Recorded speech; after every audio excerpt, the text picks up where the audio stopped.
আপনারা মনে করেন খতিব সাহেব হবে ফেরেশতা, কি হবে কথা বলেন? মসজিদের ইমাম সাহেব রাখছেন, ইমাম সাহেব একবার ইমাম সাহেবকে আপনি মনে করছেন আপনি ফেরেশতা। ইমাম সাহেবের বাড়িতে যাওয়ার কোনো প্রয়োজন নাই, সন্তান সন্ততির কোনো খোঁজখবরের কোনো প্রয়োজন নাই, ইনকামের কোনো প্রয়োজন নাই, একবার ইমাম সাহেব হতে হবে ফেরেশতা। এইরকম মন মানসিকতা আমাদের কিছু কিছু মুসল্লির মধ্যে আছে না নাই? সব নবী এবং রাসূলদের যুগে কাফের মুশরিকদের মধ্যে এই স্বভাব ছিল। তারা বলতো ওয়াকালু মা লিহাদার রাসূল, এরা আবার কেমন নবী রাসূল, ইয়াকুলু তুআম, আমরা যেভাবে খাই তারাও খায়, ওয়ায়ামশি ফিল আসওয়াক, আমরা যেভাবে বাজারে হাঁটাহাঁটি করি নবী এবং রাসূলেরাও হাঁটাহাঁটি করে, তাহলে তাকে রাসূল হিসাবে মানা যাবে না। বলেন নাউযুবিল্লাহ। আল্লাহর রাসূলকে যখন এই প্রশ্ন করলো, হে আল্লাহ, এরা তো বলে আমি তাদের মতো খাই কেন, আমি তাদের মতো বাজারে ব্যবসা বাণিজ্য করি কেন? তো আল্লাহ বলেন, হে আমার হাবিব, এটি নতুন কোনো কথা নয়। যুগে যুগে আলেমদের বিরুদ্ধে অপপ্রচার, সব কাফের মুশরিকদের অপপ্রচার একরকম ছিল। আদম আলাইহিস সালাম থেকে ঈসা আলাইহিস সালাম পর্যন্ত সব নবীদের বিরুদ্ধে সেই সময়ের কাফের মুশরিকদের অভিযোগ ছিল, তুমি যদি নবী হও তাহলে তুমি খাও কেন, আমাদের মতো বাজারের মধ্যে ব্যবসা বাণিজ্য করো কেন? তুমি তো হবে একবারে সাদা সিধা আল্লাহর ওলি, মসজিদে বসে থাকবে, জিকির করবা, দুনিয়ার কোনো চিন্তা তোমার মধ্যে থাকতে পারবে না। বলেন নাউযুবিল্লাহ। তাহলে নবী এবং রাসূলরা কি খাওয়া খেতেন নাকি খেতেন না? এরপরে আমার প্রিয় দ্বীনি ভাইয়ের, নবী এবং রাসূলদের 4 নম্বর বৈশিষ্ট্য, ওয়ালাকাদ আরসালনা রাসূলাম মিন ক্বাবলিকা ওয়া জাআলনা লাহুম আজওয়াজাও ওয়া যুররিয়া। সব নবীরা বিয়ে করেছেন। কি করেছেন? লজ্জা লাগে? সব নবীরা কি করেছেন? শুধু বিয়ে করেছেন তা না, অনেক নবী এবং রাসূলদের একাধিক স্ত্রীও। তো আল্লাহ রাব্বুল আলামিন বলেন, সব নবী এবং রাসূলেরা আদম আলাইহিস সালাম থেকে মুহাম্মদ সাল্লাল্লাহু আলাইহি ওয়াসাল্লাম পর্যন্ত যত নবী রাসূল আমি আল্লাহ দুনিয়ার মধ্যে পাঠালাম, সব নবী রাসূলদের 4 নাম্বার বৈশিষ্ট্য, তারা কি সন্ন্যাসী ছিলেন না বিয়ে করছে?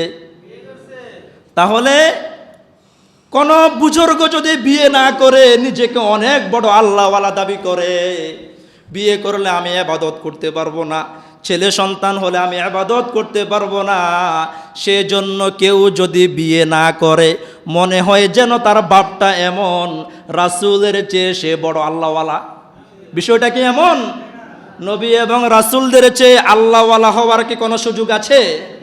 কেউ যদি দাবি করে নবী এবং রাসূলদের চেয়ে আমি বড় আল্লাহওয়ালা, তাহলে সে মিথ্যুক। সে কি কথা বলেন? সব নবীদের সুন্নাহ, সব নবীরা বিয়ে করেছেন। সব নবীরা কি করেছেন? আর সব নবীরা সুগন্ধি ব্যবহার করেছেন, সব নবীরা মেসওয়াক করেছেন। এটি সব নবীদের সুন্নাহ। আরেকটি সুন্নাহ হচ্ছে সব নবীরা দাড়ি রেখেছেন। সব নবীরা কি রেখেছেন? তাহলে আমার ভাইয়েরা, আল্লাহ রাব্বুল আলামিন বলেন, তোমরা যদি নবীর অনুসারী হয়ে থাকো, তোমাদের যত নবী রাসূল দুনিয়াতে এসেছেন সবাই সংসার করেছেন, কেউ সন্ন্যাসী ছিলেন না, ছেলে মেয়ের জ্বালায় অতিষ্ঠ হয়ে। এখন আপনি বলতে পারেন, হুজুর নবীদের স্ত্রী তো আবার খুব আল্লাহওয়ালা নাকি? কথা বলেন আমার ভাইয়েরা, নূহ আলাইহিস সালামের স্ত্রী ছিল কাফের। নূহ আলাইহিস সালামের স্ত্রী ছিল কি? শুধু যেন তেন কেন কাফের নয়, নিজের স্বামীর বিরুদ্ধে কাফের মুশরিকদেরকে লেলিয়ে দিতেন। তারপর নূহ আলাইহিস সালাম পরিবার ছেড়ে চলে। লূত আলাইহিস সালামের স্ত্রী ছিলেন কাফের। আপনার আমার স্ত্রী আপনাকে আমাকে কি জ্বালায়? আর লূত আলাইহিস সালামের ঘরে আল্লাহর 3 জন ফেরেশতা এসেছে। লূত আলাইহিস সালামের জাতির অপরাধ ছিল, তারা সমকামিতা করত। কি করতে? কথা বলেন। আর লূত আলাইহিস সালামের স্ত্রী ফেরেশতারা দেখতে সুন্দর কম না বেশি? আরে কথা বলে না, ফেরেশতারা দেখতে সুন্দর কম না বেশি? এবার লূত আলাইহিস সালামের স্ত্রী কাফেরদেরকে খবর দিয়ে আসলেন, লূত আলাইহিস সালামের রুমের মধ্যে 3 জন সুদর্শন পুরুষ এসেছে। বলেন নাউযুবিল্লাহ। আপনার আমার স্ত্রী কি আপনাকে আমাকে এই পরিমাণ জ্বালায়? কথা বলেন। আপনারা নূহ আলাইহিস সালামের ছেলে কাফের, আপনার আমার ছেলে মেয়ে কি কাফের আছে কারো কথা বলেন? তাহলে এত জ্বালানোর পর নবী এবং রাসূলেরা পরিবার ছেড়ে সন্ন্যাসী হন নাই। তাহলে নবী এবং রাসূলদের অনুসারী যারা, এখান থেকে শিক্ষা, বিয়ে না করে যদি সুস্থ হয়, বিয়ে না করে আল্লাহওয়ালা হওয়ার সুযোগ, বিয়ে না করে সন্ন্যাসী হওয়ার কোনো সুযোগ নাই। নবী এবং রাসূলদের 5 নম্বর বৈশিষ্ট্য, নবী এবং রাসূলেরা মানুষদেরকে আল্লাহর দিকে ডাকতেন। কার দিকে ডাকতেন? আল্লাহ রাব্বুল আলামিন বলেন, ওয়ায়াদউনানা রাগাবান ওয়া রাহাবা ওয়া কানু লানা খাশিঈন। নবী এবং রাসূলেরা নিজেরা আল্লাহর রাস্তায় চলতেন আর দুনিয়ার মানুষদেরকে আল্লাহর দিকে ডাকতেন। বলেন সুবহানাল্লাহ। আমার ভাইয়েরা, এখান থেকে আমাদের জন্য কি শিক্ষা আছে? এখান থেকে আমাদের জন্য শিক্ষা হচ্ছে নবীর ওয়ারিস কারা? উলামায়ে কেরাম। নবীর ওয়ারিস কারা? সবাই কথা বলে, নবীদের ওয়ারিস কারা? তাহলে নবীর ওয়ারিস যারা, নিজেদেরকে নবীর ওয়ারিস যে আলেমেরা মনে করবে, তারা কি দুনিয়ার মানুষের দিকে মানুষকে ডাকবে না আল্লাহর দিকে ডাকবে? আমার ভাইয়েরা ভালোভাবে বুঝেন, আপনি যদি নিজেকে নবীর ওয়ারিস হক্কানি উলামায়ে কেরাম মনে করেন, আপনি মানুষকে দুনিয়ার মানুষের দিকে ডাকবেন না আল্লাহর দিকে ডাকবেন? কিন্তু আমরা দেখি বাংলাদেশ সহ সারা পৃথিবীতে এমনও কিছু আলেম আছে যারা আল্লাহর দিকে মানুষকে না ডেকে দুনিয়ার মানুষের দিকে ডাকে। আছে না নাই? হক্কানি উলামায়ে কেরাম তাদের অনুসারীদেরকে, তাদের মুসল্লিদেরকে কোনো মহিলার বাবার দিকে ডাকবে না, কোনো মহিলার স্বামীর দিকে ডাকবে না। হক্কানি উলামায়ে কেরাম যারা, নবীর ওয়ারিস উলামায়ে কেরাম যারা, তারা মুসল্লিদেরকে ডাকবে কার দিকে? কার দিকে কথা বলেন? আপনারা সাধারণ মুসল্লি একজন মহিলার বাবার দিকে মানুষকে ডাকেন, আবার আরেক গ্রুপ আছেন একজন মহিলার স্বামীর দিকে ডাকেন। এটা আপনাদের বিষয় আমি কথা বলছি না, কিন্তু যারা নিজেদেরকে আলেম দাবি করবে, আল্লাহ এবং রাসূলের সিদ্ধান্ত, তারা মানুষদেরকে দুনিয়ার কোনো মানুষের দিকে ডাকতে পারবে না, ডাকবে কার দিকে? কিন্তু আমার ভাইয়ারা, আমরা দেখি 5 তারিখের আগে কিছু কিছু আলেম এক মহিলার বাবার দিকে ওলামা লীগ দাবি করে মানুষদেরকে ডেকেছে। এখন আবার ওলামা দল গঠন করে কিছু কিছু দরবারি আলেম মানুষদেরকে এক মহিলার স্বামীর দিকে ডাকে। আছে না নাই? এটা কি দ্বীনের আলেম না দরবারি আলেম? আমার ভাইয়েরা, আল্লাহ রাব্বুল আলামিন বলেন, ওয়ায়াদউনানা রাগাবান ওয়া রাহাবা। নবী এবং রাসূলদের বৈশিষ্ট্য ছিল, যারা নিজেদেরকে নবীর উত্তরসূরি মনে করবে, তাদের বৈশিষ্ট্য হবে তারা মানুষদেরকে ডাকবে কার দিকে? এরপর আমার প্রিয় দ্বীনি ভাইয়েরা, নবী এবং রাসূলদের 6 নম্বর বৈশিষ্ট্য, নবী এবং রাসূলেরা দুনিয়ার চিন্তা বেশি করতেন না আখিরাতের চিন্তা বেশি করতেন? আল্লাহ রাব্বুল আলামিন বলেন, ইন্না আখলাসনাহুম বিখালিসাতিন যিকরাদ্দার। আমার নবী এবং রাসূলদের সবচেয়ে বড় বৈশিষ্ট্য, আমার নবী এবং রাসূলেরা দুনিয়ার চিন্তা করে নাই। আমার নবী এবং রাসূলেরা দুনিয়ার সব কাজের ক্ষেত্রে তারা আখিরাতের চিন্তা করেছে। সুবহানাল্লাহ। তাহলে আমাদের আদর্শ নবী এবং রাসূলেরা কি নয়? কথা বলেন। তাহলে নবী এবং রাসূলেরা যদি আমাদের আদর্শ হয়, আমরা কি দুনিয়ার চিন্তা বেশি করা দরকার না আখিরাতের চিন্তা একটু বেশি করা দরকার? আল্লাহ রাব্বুল আলামিন বলেন, ইন্নাহুম কানু ইউসারিউনা ফিল খায়রাত। নবী এবং রাসূলেরা দুনিয়া নিয়ে প্রতিযোগিতা করেন নাই, নবী এবং রাসূলেরা আখিরাত নিয়ে প্রতিযোগিতা করতেন। বলেন সুবহানাল্লাহ। তাহলে আমরা দুনিয়া নিয়ে বেশি প্রতিযোগিতা করা দরকার না আখিরাত নিয়ে প্রতিযোগিতা করা দরকার? এরপর আমার প্রিয় দ্বীনি ভাইয়েরা, নবী এবং রাসূলদের 7 নম্বর বৈশিষ্ট্য, কুল্লুম মিনাস সাবিরিন।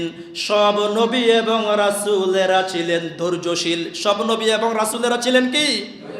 কিন্তু আমরা অল্প বিপদে আমরা হতাশ হয়ে যাই, আমরা দুর্বল হয়ে যাই। কেউ যদি আমাদের বিরুদ্ধে কোনো কথা বলে, তখন আমরা দুর্বল হয়ে যাই, মনটা ছোট করে ফেলি। কিন্তু আপনারা আমার নবী এবং রাসূলেরা আমাদেরকে শিক্ষা দিলেন জীবনের শেষ মুহূর্ত পর্যন্ত হতাশ হওয়া যাবে না, সবর করতে হবে কার জন্য? আল্লাহর জন্য। আমার প্রিয় দ্বীনী ভাইয়েরা, নবী এবং রাসূলদের ৮ নাম্বার বৈশিষ্ট্য, নবী এবং রাসূলেরা হাবা গোবা ছিলেন না। কোন নবীকে হাবা গোবা ছিলেন? গ্রামের ভাষায় বললাম আর কি, সহজ সরল কোন নবী? রাষ্ট্র পরিচালনা করেছেন নবী এবং রাসূলেরা। তারা তথাকথিত এখন রাষ্ট্রপ্রধানদের মতো রাষ্ট্র পরিচালনা করেন নাই। সম্পূর্ণ দুর্নীতিমুক্তভাবে, ইনসাফপূর্ণভাবে নবী এবং রাসূলেরা রাষ্ট্র পরিচালনা করেছেন, নাকি করেন নাই? তাহলে আমার ভাইয়েরা, হাবা গোবা মানুষ হয়ে না খুব চালাক মানুষ হয়ে? তাহলে নবী এবং রাসূলের অনুসারী হবেন, মসজিদে বসে বসে জিকির করবেন, আর দেশের মধ্যে শয়তানের কার্যকলাপ চলবে।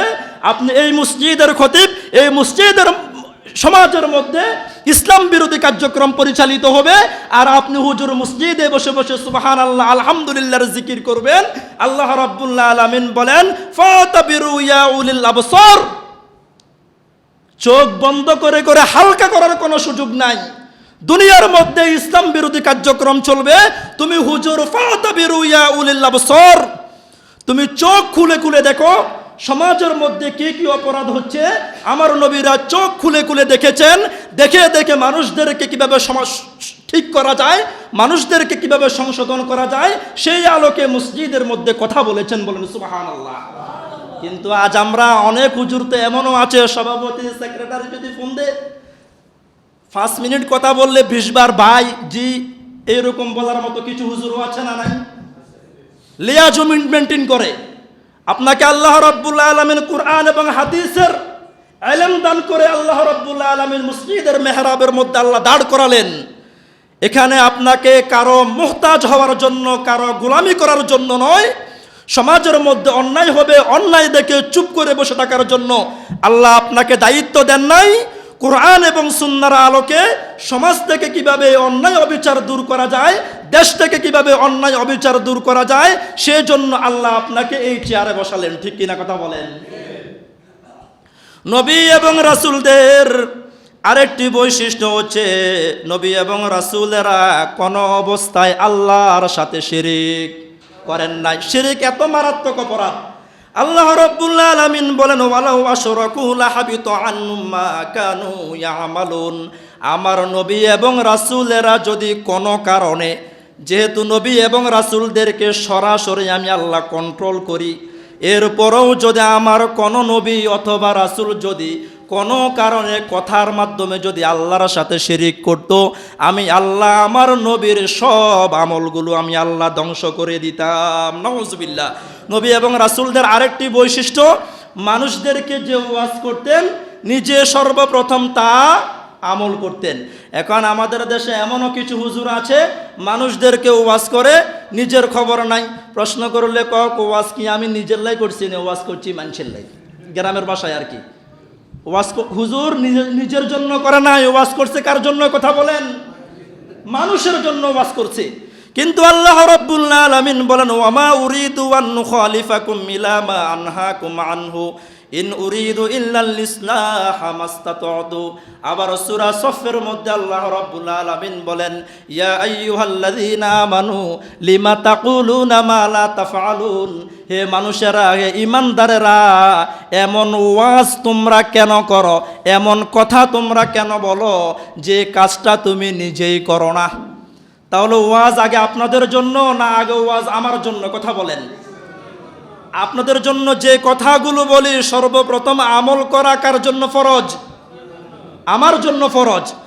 নবী এবং রাসূলদের আরেকটি বৈশিষ্ট্য ছিল, নবী এবং রাসূলেরা কখনো হারাম খেতেন না। নবী এবং রাসূলেরা কখনো হারাম খাওয়া তো দূরের কথা, হারাম হওয়ার সম্ভাবনা যার্রা পরিমাণ আছে এমন খাওয়াও নবী এবং রাসূলেরা খেতেন না। কারণ আল্লাহ রাব্বুল আলামিন নবী এবং রাসূলদেরকে বললেন, ইয়া আইয়ুহার রাসূল, হে আমার রাসূলেরা, কুলু মিনাত তাইয়্যিবাত, আগে হালাল খাও, তারপর ওয়ামালু সলিহা, তারপর আমার ইবাদত করো। তাহলে আগে ইবাদত না আগে হালাল খাওয়া? আগে মসজিদে এসে তাহাজ্জুদ নামাজ পড়া না আগে হালাল খাওয়া? তসবিহ নিয়ে ফজরের পর একবারে পুরো রাইফুর ঘুরে আগে না আগে হালাল খাওয়া আগে? নবী এবং রাসূলদের আরেকটি বৈশিষ্ট্য, আল্লাযীনা ইউবাল্লিগুনা রিসালাতিল্লাহ। হে আমার হাবিব, কোরআনের কথা বলার ক্ষেত্রে কাউকে ভয় করা যাবে? এটা কি ভাই আমার বানানো কথা? কোরআনের কথা বলার ক্ষেত্রে আল্লাযীনা ইউবাল্লিগুনা রিসালাতিল্লাহ, আমি আল্লাহর বাণী প্রচার করার ক্ষেত্রে আমি আল্লাহ ছাড়া দুনিয়ার কোনো মানুষকে ভয় করা যাবে? ওয়ালা ইয়াখশাউনা আহাদান ইল্লাল্লাহ, যদি ভয় করতে হয় একজনকে ভয় করবেন, তিনি কে? আল্লাহ। তাহলে এই আদেশ শুধু আল্লাহ আমাকে করেছে, আপনাদেরকে করেন নাই? কোরআন কি শুধু আমি হুজুরের কোরআন না সবার কোরআন? তাহলে আমাদের সবাইকে আল্লাহ বললেন ইসলামের কথা বলার ক্ষেত্রে, দ্বীনের কথা বলার ক্ষেত্রে, আল্লাযীনা ইউবাল্লিগুনা রিসালাতিল্লাহ, তোমরা দ্বীনের কথা বলার ক্ষেত্রে দুনিয়ার কোনো মানুষকে ভয় করবা না, মানুষের পায়ের দিকে তাকিয়ে কথা বলবা না, চোখে চোখ রেখে কথা বলার মতো হিম্মত থাকা দরকার আছে না নাই? মুসা আলাইহিস সালাম ফেরাউনের দরবারে গিয়ে জি হুজুর করছে না চোখে চোখ রেখে কথা বলছে? ইব্রাহিম আলাইহিস সালাম নমরুদের পায়ের দিকে তাকিয়ে কথা বলেছেন না চোখে চোখ রেখে কথা বলেছেন? আল্লাহর রাসূল আবু জাহেল, উতবা, শাইবা, মুগিরাদের সামনে গোলামের মতো ছিলেন না রাজার মতো ছিলেন? তাহলে আমরা তো সেই নবীদের অনুসারী। ইসলামের ক্ষেত্রে, কোরআনের ক্ষেত্রে, আল্লাহর রাসূলের ক্ষেত্রে কেউ যদি কোরআনের বিরুদ্ধে কথা বলে, আল্লাহর নবী এবং রাসূলদের বিরুদ্ধে কথা বলে, ইসলামের বিরুদ্ধে কথা বলে, তখন সে হতে পারে আমার পীর সাহেব, হতে পারে সে আমার নেতা নেত্রী, তারা পায়ের দিকে তাকিয়ে কথা বলবো না চোখের দিকে তাকিয়ে কথা বলবো? হায়দারগঞ্জের এক হুজুর, ইসলামী আন্দোলনের কর্মী তিনি, তো সকালবেলায় সেক্রেটারি সাহেবের ঘরে খাওয়া খেয়ে তিনি রায়পুর এসেছেন আন্দোলন করার জন্য, যে রাসূলের অবমাননা এরকম কিছু একটার ব্যাপারে উনি আন্দোলন করার জন্য এসেছে। সকালে আসার সময় ওই সেক্রেটারি সাহেবের সাথে ওনার ঘরে বসে একই টেবিলে কি করেছে? নাস্তা করেছে। কিন্তু এখন রায়পুর এবার ওনার গাড়ি যাওয়ার জন্য দিচ্ছে না। এবার ওই হুজুরকে বলো, হুজুর আপনি একটু ব্যবস্থা করে দেন। আপনার লগে আমার পরিচয় আপনার এলাকাত, কিন্তু রাজপথে কোনো পরিচয়। ভাই আপনাদের সাথে খতিব সাহেবের মোহাব্বত হবে মসজিদের বাহিরে, কিন্তু এখানে বসলে কাউকে পরোয়া করে কে আমার ভাই, কে আমার চাচা, কে আমার প্রিয় মুসল্লি, এই দিকে তাকালে কোরআনের হক কি আদায় হবে? আল্লাহ রাব্বুল আলামিন বলে, ইয়া আইয়ুহার রাসূল বাল্লিগ মা উনজিলা ইলাইকা মির রাব্বিক ওয়া ইল্লাম তাফআল ফামা বাল্লাগতা রিসালাতাহ। আপনি যদি দুনিয়ার মানুষকে খুশি করার জন্য কথা বলেন, তাহলে আপনি আপনার রিসালাতের দায়িত্ব পালন করেন নাই। আর ওয়াল্লাহু ইয়াসিমুকা মিনান নাস, হে আমার নবী এবং রাসূলেরা দ্বীনের কথা নির্ভয়ে বলে যাও, তোমাদেরকে হেফাজত করার মালিক কে? আল্লাহ। তাহলে নবী এবং রাসূলদের অনেকগুলো বৈশিষ্ট্যের মধ্যে একটি বৈশিষ্ট্য হচ্ছে নবী এবং রাসূলেরা ভয় করতেন কাকে? তাহলে আমরা দুনিয়ার মানুষকে ভয় করব না সবাই আল্লাহকে ভয় করব? আমার প্রিয় দ্বীনী ভাইয়েরা, নবী এবং রাসূলদের সাথে জাতি কেমন ব্যবহার করেছেন আমি সংক্ষেপে বলি। সব নবী এবং রাসূলদেরকে, যে নবী যে সময়ে এসেছেন সে যুগের মানুষেরা নবীদেরকে কষ্ট দিয়েছে। নবীদেরকে কি দিয়েছে? আপনারা আমার রাসূলের জীবনে কষ্ট আছে না নাই? দ্বিতীয় নাম্বার, সব নবীদের শত্রু ছিল। সব নবীদের, তাহলে নবীদের যদি শত্রু থাকে, তাহলে আমি হুজুর ওয়াজ করলে যদি সবাই যদি আমাকে কলিজার মধ্যে মোহাব্বত করে, তাহলে বোঝা যায় নবীর দাওয়াত আর হুজুরের দাওয়াত এক দাওয়াত। কখন বুঝবেন আপনার খতিব সাহেব এই চেয়ারে তো আমি কিয়ামত পর্যন্ত থাকবো না, রিজিক শেষ, হয় আপনারা আমাকে বিদায় করে দিবেন না হয় আমি চলে যাব। আপনারা কিভাবে বুঝবেন আপনার খতিব সাহেব হকের উপর আছে কিনা? যদি দেখেন খতিব সাহেব যত ওয়াজ করে সব ওয়াজ আপনাদের কাছে ভালো লাগে, সব ওয়াজ কি লাগে? কোনো ওয়াজ আপনাদের কাছে কি লাগে না? খারাপ লাগে না, তাহলে বুঝবেন হুজুর কোরআন এবং সুন্নাহর হক আদায় করে আপনাদের সামনে কথা বলছে না। আর যদি দেখেন হুজুরের কিছু কথা ভালো লাগে, কিছু কথা আবার গায়ে লাগে, কিছু কথা আপনার বিরুদ্ধে চলে যায়, কিছু কথা আবার আপনার দলের বিরুদ্ধেও চলে যায়, আবার কিছু কথা আপনার পরিবারের বিরুদ্ধেও চলে যায়, তখন বুঝবেন হুজুর কিসের মধ্যে আছে? সঠিক দ্বীনের মধ্যে আছে, কোরআন এবং হাদিসের মধ্যে আছে। কারণ স্বয়ং নবী এবং রাসূলদেরও কি ছিল? শত্রু ছিল। এরপর প্রিয় দ্বীনী ভাইয়েরা, জাতি যে নবী যে যুগে এসেছেন সেই যুগের মানুষেরা নবীদের সাথে ঠাট্টা বিদ্রুপ করেছে। বলেন নাউজুবিল্লাহ। নবীদের সাথে ঠাট্টা করা জায়েজ না হারাম? তাহলে নবীর ওয়ারিস উলামায়ে কেরাম, নবীর ওয়ারিস উলামায়ে কেরামের সাথে অপ্রাসঙ্গিক কোনো মজা করা যাবে? আমার একজন বন্ধু আছে, আমি তাকে একবারে কঠিনভাবে নিষেধ করে দিয়েছি, বন্ধু হাসতে হাসতেও আমার সাথে অপ্রাসঙ্গিক কোনো মজা করা যাবে না। তাহলে আলেম যারা তাদের সাথে অপ্রাসঙ্গিক, আপনি আপনার বন্ধুর সাথে হাসাহাসি করে একটা কথা বলেন, যদি আপনি মনে করেন আপনার ইমাম আপনার খতিব অমুক আলেম সে হক্কানি আলেম, তাহলে হক্কানি আলেমের সাথে হাসি ঠাট্টা করা যাবে? তার সাথে আপনার দুনিয়া এবং আখেরাতের সম্পর্ক, তার সাথে আপনার কথাগুলো হবে সিরিয়াস কথা, তার সাথে আপনার হাসি ঠাট্টার কোনো সম্পর্ক থাকবে না, তার সাথে সম্পর্ক থাকবে দ্বীনের সম্পর্ক, তার সাথে সম্পর্ক থাকবে আখেরাতের সম্পর্ক। তাহলে আলেম ওলামা যারা হক্কানি ওলামায়ে কেরাম তারা মানুষদের সাথে ঠাট্টা করবে না, অপ্রাসঙ্গিক। আর আমরা যারা মুসল্লি আছি আমরাও হক্কানি আলেমদের সাথে অপ্রয়োজনীয় কোনো শব্দ বলে ঠাট্টা করব। কারণ এই ঠাট্টা করা আলেমদের সাথে, কোরআনের ধারক বাহকদের সাথে, এটি কোনো মুসলমানের বৈশিষ্ট্য নয়। এই বৈশিষ্ট্য ছিল কাফের মুশরিকদের। কাদের কথা বলেন? এরপর আমার প্রিয় দ্বীনী ভাইয়েরা, সর্বশেষ আমার কথা হচ্ছে, নবীদের বিরোধিতা গরিব মানুষ কম করেছে, নবীদের বিরোধিতা বেশি করেছে টাকাওয়ালারা। কারা কথা বলেন? ভাই টাকা, সন্তান, টাকা এগুলো আল্লাহ রাব্বুল আলামিনের দেওয়া নিয়ামত, ক্ষমতা আল্লাহ রাব্বুল আলামিনের নিয়ামত।